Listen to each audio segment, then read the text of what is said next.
चालेल.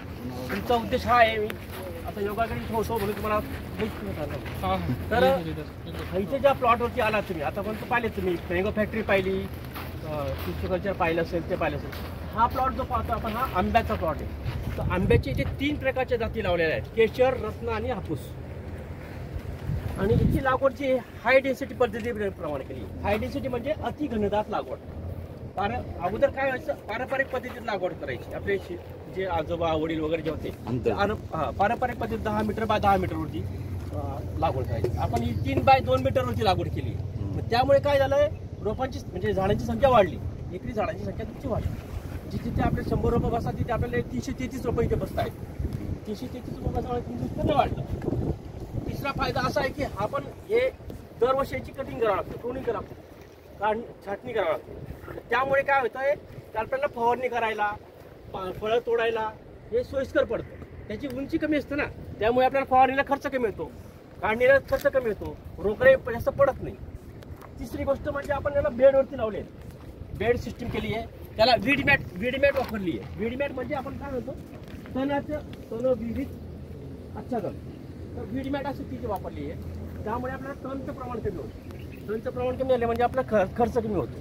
आणि याला 2 नळ्या वापरल्या आहेत, ठिबकच्या नळ्या. 2 नळ्या वापरल्याचं कारण काय की 2 नळ्या वापरल्याने पाणी लवकर दिलं जातं. समजा लोड शेडिंग असेल किंवा काही असेल तर आपल्याला जे 4 तासाचं पाणी 2 तासाचं जोडलं होईल. किंवा खतं द्यायची आहेत, प्रॉपर खतं जाते या प्रॉपर या पद्धतीने. दुसरी गोष्ट, वरून आच्छादन केलं, याला टॅरेस म्हणतो आपण. टॅरेस सिस्टीम पण नवीन टेक्नॉलॉजी येते आता पुढे भविष्यात तुम्हाला.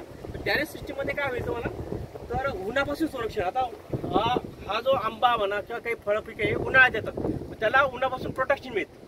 त्याची फळांची क्वालिटी चांगली होती. दुसरी गोष्ट, इव्हॅपोरेशन जे होतं, पाणी जे आता उन्हाळा असतो, इव्हॅपोरेशनचं पाणी जास्त ओढतं, तर त्याचं पण कमी होतं. म्हणजे पाण्याची बचत पण होती एक प्रकारे, वरून पण खालून पण. त्या गोष्टी आपण हे लावतो. चौथी गोष्ट, जेव्हा गारपीट वगैरे होते, सर्वात महत्वाचा पॉईंट हा आहे की गारपीट वगैरे होतो. हा, केळी झाले, आंबा झाला, पेरू झाला, हा याच्यासाठी प्रोटेक्शन होतं. म्हणजे हे क्लायमॅटिक म्हणजे हे येणारे घटना नेहमी येतात, म्हणजे अवेळी येणारे परिणाम आहेत. त्याच्यापासून आपल्या टॅरेस सिस्टीमचा फायदा होतो. असे बरेचसे. तुम्हाला काही प्रश्न असतील तर विचारा तुम्ही. सर, हे सगळ्या प्रकारचे ब्रीड्स मँगोच्या ब्रीडसाठी केलं तर चालेल? हां, सगळ्या प्रकारच्या ब्रीडसाठी चालेल. फक्त याच्यात कन्सेप्ट आहे की जे हाय डेन्सिटी, त्याची झाडाची संख्या 6 फुटापर्यंत ठेवायची. जोपर्यंत आपला हात वगैरे पुरतो तिथपर्यंत ठेवायची. 6 ते 7 फुटापर्यंत ठेवायची. हा कन्सेप्ट जास्त मोठा. मग ह्यामध्ये क्वालिटीमध्ये आपल्याला जास्त मिळत असेल? हां, नंबर ऑफ प्लांट वाढले म्हणजे क्वालिटीमध्ये चांगलं मिळेल. आणि जे आपल्याला 4 वर्षाचं उत्पन्न 3 वर्षापासून चालू होतं. म्हणजे संख्या वाढली ना, जिथे आता संख्या वाढली तर तिथे उत्पन्न वाढणारच. आणि तुमच्या भागात ऊस होते, ऊस वगैरे जास्त होतं. ऊसासाठी पण आम्ही पेरा जातोय. आता AI टेक्नॉलॉजी ऊसामध्ये येते, कॉम्प्युटरची AI टेक्नॉलॉजी येते.